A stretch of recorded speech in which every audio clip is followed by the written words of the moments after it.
विपत्ति निवारिणी गायत्री भाग 53 गायत्री तृतीय पाद द्वारा सद्गुणर वृद्धि। प्रभु संतान एइथिपाई दियंती जार सेवा माध्यम आमर त्यागवृत्ति सेवा भावना उदारता एवं कोमल भावनार समुचित विकास हेब। आज आम समाज एते खराब दिक को गति करछि जे केउठारे मध्य आम निजर उदारता सेवा भावना त्यागवृत्ति एवं वात्सल्यर परिचय दे पारु। आम संपत्तिर उत्तराधिकारी जे खाली आमर पुत्र हेब यह आवश्यक नुहे।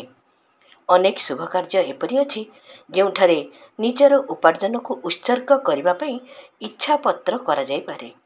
संतान न हेले स्वर्गरे अन्न जल मिलिबनी एही भली प्रवाद उपहास्यास्पद अटे। एते ऋषि तपस्वी ब्रह्मचारी संतान रहित होई मरंती सेमाने कौन परलोकरे खाद्य जल बिना रहंती? संतान बिना दुखी रहिबा मध्य अंधविश्वासर एक नमूना अटे।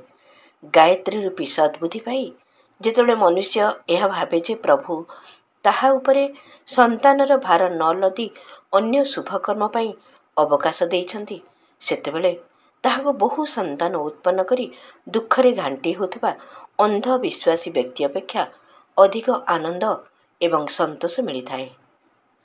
क्रमशः आगामी भागरे आहुरी आगको विचार क्रांति दूत यूट्यूब ओडिया चैनल को सब्सक्राइब करिया सह परवर्ती वीडियो प्राप्त करिया पई बेल आइकन दबांतु एवं विचार क्रांति दूत ओडिया फेसबुक पेज सह जोड़ी हुंतु। धन्यवाद।